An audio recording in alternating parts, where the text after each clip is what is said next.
winner. Ah, fucking cut.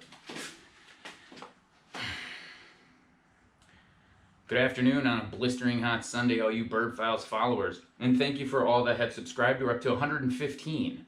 And since we're over 100, I'm going to leave it open for a little bit because I'm going to be thinking up another idea for another t-shirt. So if you comment on episode 10, the one where we go out to Missouri and do burnouts and bevies, there'll still be a little bit of time until I figure out what we're going to do for a shirt. And then we'll pick a winner from the comment section, and then I'll reach out directly to that person and get the size that they want, etc. So you still have time. But so that's just a little quick update on the channel. I do have a lot of episodes in the can that I need to update, so some of the newer episodes might seem like older content. It's just at the time I got inundated with work and I have not been able to sit down and just truly edit videos, and some of them take a little bit of time with, you know, the editing portions, getting them all in the right lineup, etc. But that's not why we're here for today. Today we're getting an update on this guy. This is the 1986 Volvo DL245 station wagon. It has roughly around 230,000 miles on it, I believe. 223 roughly. And I had a little bit of time off. And so I'm going to add this to our channel. This is probably going to be part of the LS series. It's not going to be part of the Volvo series because we have finally got a decent donor. There it is. This is a LM7. This came out of a truck. This is a casting number 12551358. It's a 5.3, roughly 325 cubic inches. Right out of the gate, it's not crazy like some of the other LS motors that are like LS6, LS7, all that other good stuff. This one typically makes right around 270 to 295 horsepower with roughly between 315 and 335 foot-pounds of torque. So it was a decent donor. I met Shannon up and he helped me get this out here. I'll do a link to his video in the upper right hand corner right there, if you can see that, for where he pulls this apart and on his and puts in an Elgin sloppy stage 2 camshaft. I think we're gonna go with the exact same setup, and then we're gonna pull it out of here. This straight 4. And we're gonna swap out the V8 to get into there so we can have some tire frying goodness.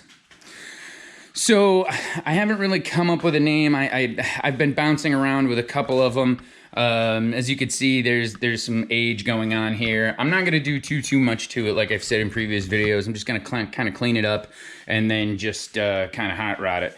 It's got some interior issues that need to get fixed. Obviously these headlights, they do work, but you can see how hazy they are. Figured I'd just give you a quick video, and I'm also using this video to prove when I pull this Volvo engine and transmission that it does in fact run.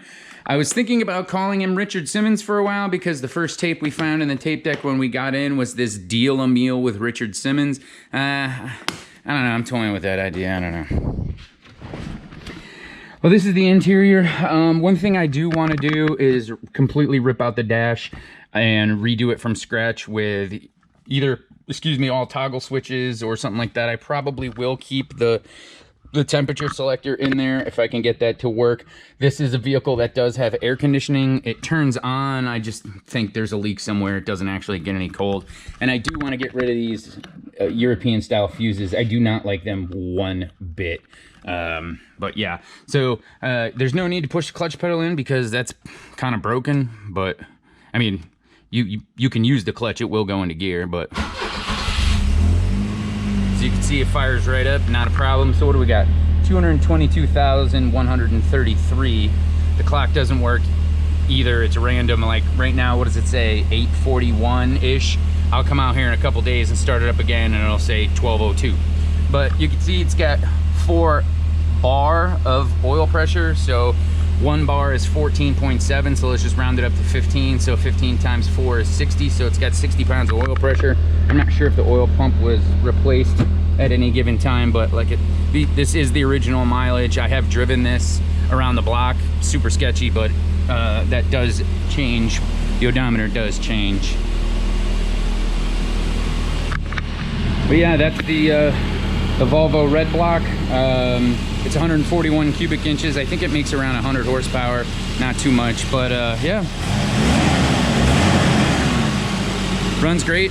Like I said, the clutch has got kind of an issue, I think. I think the hydraulic master cylinder might need to get bled because the pedal is a little bit spongy. But yeah, I'll be pulling this motor out. This is kind of like the intro to the car. And then this is also proof that this is running, drives, no problem. And the timing belt was just changed right before I bought it. And although I did buy this in Florida, this car was born in Georgia. So seeing as how we're in Atlanta, it does have a Georgia title. So yeah, that's it. I don't know. Comment below what you think we should call it. Maybe Richard Simmons might stick, I don't know. Because we do need to get this car on weight reduction, because I think the curb weight is like 4,300 pounds or something like that. And yeah, that's gotta go. So all for now, this is just a quick video. Have a good weekend and we'll talk soon.